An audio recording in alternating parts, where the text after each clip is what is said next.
Hello students, welcome. इस video का topic है बीटा एंड गामा फंक्शंस। तो देखिए होते क्या हैं और इनको पढ़ने की ज़रूरत क्या है, क्यों हम इसको पढ़ें क्यों। तो चलिए देखें कि क्यों पढ़ें। तो सपोज मेरे को एक छोटा सा इंटीग्रल दिया है 0 to 1 x into 1 minus x d x. तो मैं इसको आराम से इंटीग्रेट कर लूँगा, मल्टीप्लाई करूँगा पहले x minus x square limit 0 to 1 D x, x का integral x square by 2 minus x cube by 3, x square का integral limit 0 to 1, upper limit 1 रखेंगे, 1/2 माइनस 1/3 आएगा, माइनस 0 लिमिट, लोअर लिमिट 0 रखने पर 0 हो जाएगा। After simplification it will be 1/6। चलो easily integrate हो गया, ठीक। तो अब मैं क्या करूँ, सपोज मेरे को दिया 0 to 1 x cube into 1 minus x whole square d x. अब ये भी इजीली इंटीग्रेट हो जाएगा, ज़्यादा बड़ी पावर्स नहीं है। 1 माइनस एक्स का स्क्वायर का फॉर्मूला अप्लाई कर लेंगे, देन मल्टीप्लाई करेंगे एक्स क्यूब, देन इंटीग्रेट कर लेंगे और ईजिली हो जाएगा। लेकिन तब क्या होगा, अगर यहाँ पावर मैंने बढ़ा दी, पावर 6 कर दी, यहाँ पर 1 minus x raise to the power 8 कर दिया, अब तो ये मुश्किल हो गया। 1 minus x raise to power x 8 का एक्सपेंशन करना पड़ेगा बाइनोमियल थ्योरम से, then x raise to power 6 multiply करने के बाद उसको आप इंटीग्रेट करेंगे, काफ़ी मुश्किल हो गया। तो दिख ही रहा है। तो ऐसे इंटीग्रल से हम कैसे निपटें, ठीक है। चलिए एक और देखते हैं, limit 0 to π/2 sine x into cos x d x. ये भी इजी इंटीग्रल, आप साइन एक्स को टी ले लेंगे तो cos x d x d t हो जाएगा, या फिर sine 2x is equal to 2 sine x cos x होता है, वो फॉर्मूला अप्लाई कर लेंगे तो आराम से इंटीग्रल हो जाएगा ये। चलिए, लेकिन अगर मैंने यहाँ sine raise to power 6x cos raise to power 7x ऐसी पावर इंक्रीज कर दी, बढ़ा दी, अब ये इंटीग्रल तो थोड़ा सा मुश्किल है, आपको ट्रिग्नोमेट्रिक फॉर्मूले अप्लाई करने पड़ेंगे या ट्रिग्नोमेट्रिक सब्स्टिट्यूशन रखने पड़ेंगे, उसके बाद आप इसको कर पाएंगे। तो थोड़ा सा मुश्किल हो गया, ठीक है। इसी तरह का एक इंटीग्रल मैं देख रहा हूँ, limit 0 to infinite x into E rays पर माइनस एक्स डी एक्स। ये इंटीग्रल ईजिली हो जाएगा, आपको इंटीग्रेशन बाय पार्ट्स का फॉर्मूला अप्लाई करना पड़ेगा और बहुत आसानी से 2 या 3 स्टेप में ये हो जाएगा। लेकिन तब क्या होगा, अगर मैंने यहाँ पर एक्स रेज़ टू पावर 7 ले लिया तो अब ये मुश्किल हो जाएगा, आपका इंटीग्रेशन बाय पार्ट से ही काफ़ी मुश्किल हो जाएगा। तो इस तरह के इंटीग्रल से हम कैसे निपटें, यही सवाल होता है। तो इस तरह के इंटीग्रल से हम कैसे निपटें, या फिर इस ऐसे इंटीग्रल जो इनसे रिलेटेड हो या इन फॉर्म्स में रिड्यूस हो सकते हो, ऐसे इंटीग्रल से हम कैसे निपटें। तो चलिए देखते हैं कि इनको कैसे निपटा जाए इनसे। तो सबसे पहले हम डिफाइन करते हैं बीटा फंक्शन क्या होते हैं। बीटा फंक्शन क्या है, बीटा ऑफ एम एन इस तरह से डिफाइन किया गया, 0 to 1 x raise to the power m minus 1 into 1 minus x raise to power n minus 1 D x. जैसा कि अभी हमने यहाँ पर देखा था, तो ये उस फॉर्म का 0 to 1 x raise to the power 6 into 1 minus x raise to the power 8 d x इस टाइप का इंटीग्रल है। m minus 1 is equal to 6, n minus 1 is equal to 8। तो हमने सबसे पहले इसको बीटा फंक्शन को डिफाइन किया, इस टाइप का एक इंटीग्रल है ये। अब इसको एवेल्यूट कैसे करेंगे वो हम बाद में देखेंगे, अभी तो फिलहाल जो टॉपिक है इसको आगे बढ़ाते हैं। तो बीटा एम एन इस तरह से डिफाइंड हुआ, ठीक है। ये इसको हम कह रहे हैं बीटा फंक्शन, बिकॉज ये m और n दो नंबर्स पे डिपेंड करता है, m और n का फंक्शन है, जहाँ कंडीशन होगी कि m and n greater than 0। चलिए, अब इस फंक्शन की एक प्रॉपर्टी है जिसको हम कहते हैं सिमेट्रिकल प्रॉपर्टी।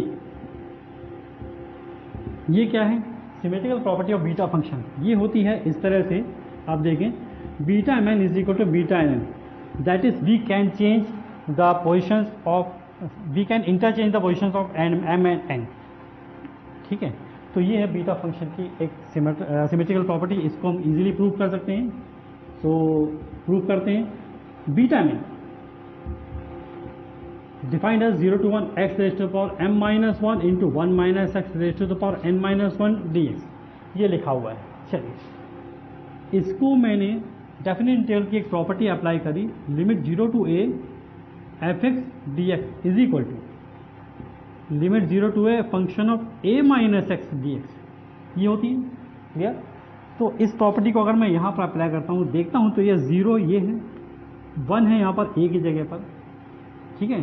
तो यहाँ पर क्या आ जाएगा, लिमिट 0 to 1 एक्स को यहाँ पर हम देखते हैं इस प्रॉपर्टी, ये प्रॉपर्टी कहती क्या है, limit from 0 to a f x d x is equal to limit from 0 to a function of a minus x d x. X की जगह पर a माइनस एक्स रिप्लेस कर दिया, तो वही काम मैं यहाँ पर करूँगा, एक्स की जगह पर a minus x that is 1 minus x replace करूँगा, तो ये मिलेगा 1 minus x raise to the power m minus 1 minus x raise to the power n minus 1 D x. अब ये हो जाने वाला है 0 to 1 minus x raise to the power m minus 1, यहाँ ब्रैकेट ओपन करेंगे तो 1 माइनस 1 कैंसिल हो जाएगा, minus into minus plus x raise to power n minus 1 D x. तो ये हो गया 0 to 1 x raise to power n minus 1 into 1 minus raise to power m minus 1 D x. तो ज़रा कंपेयर किया जाए, x raise to power m minus 1 था, यहाँ पर x raise to power n minus 1 आ गया।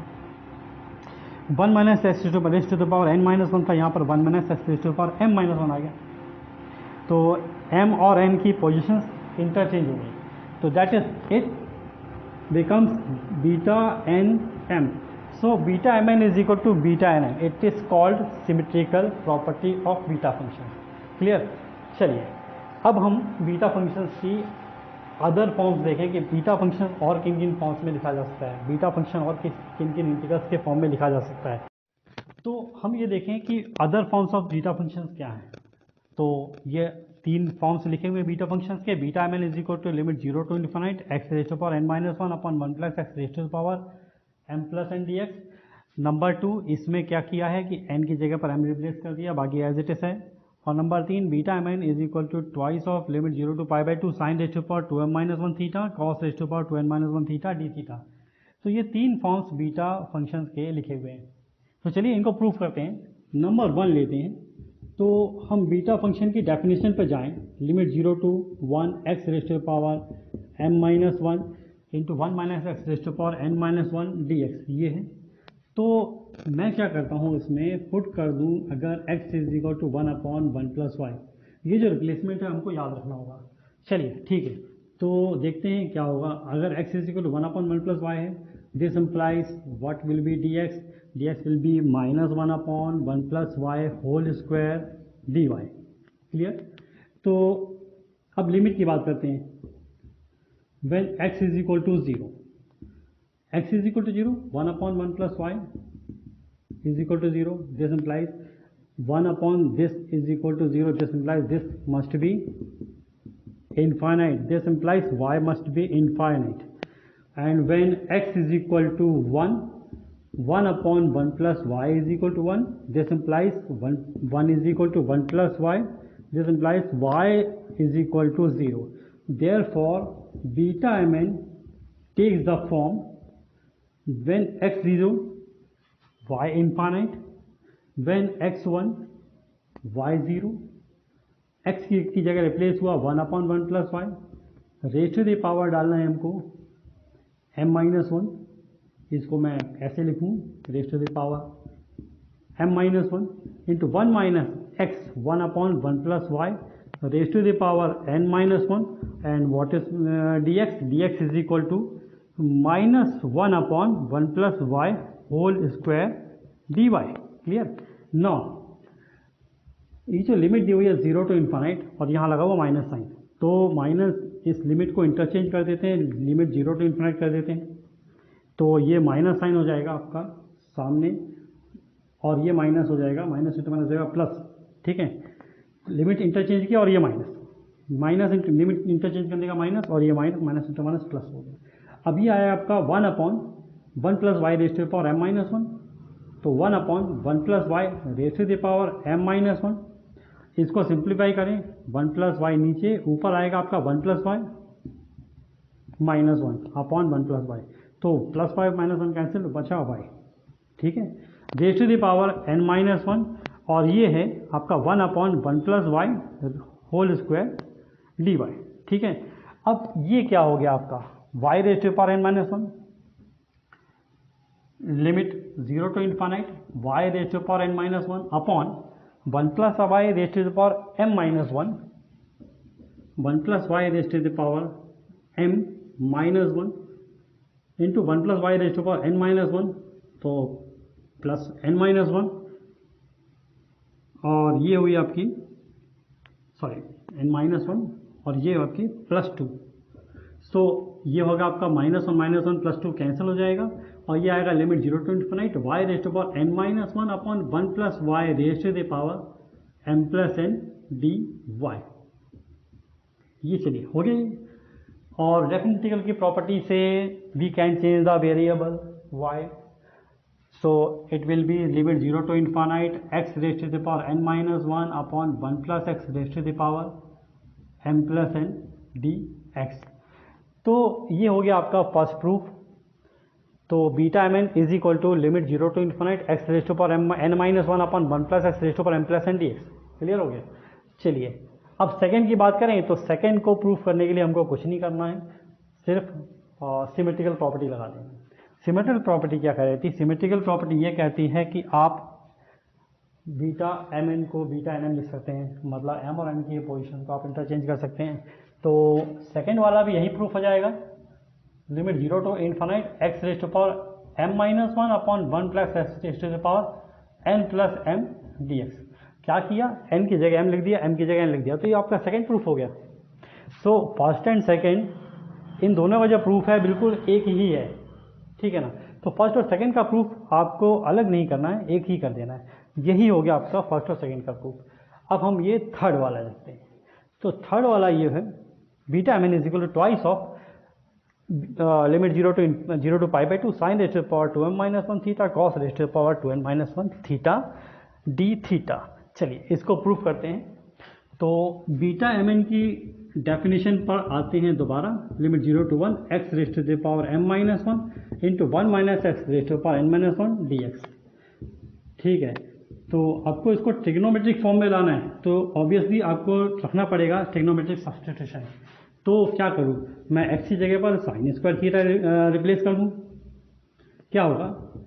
dx is equal to 2 sin theta cos theta D theta. Clear.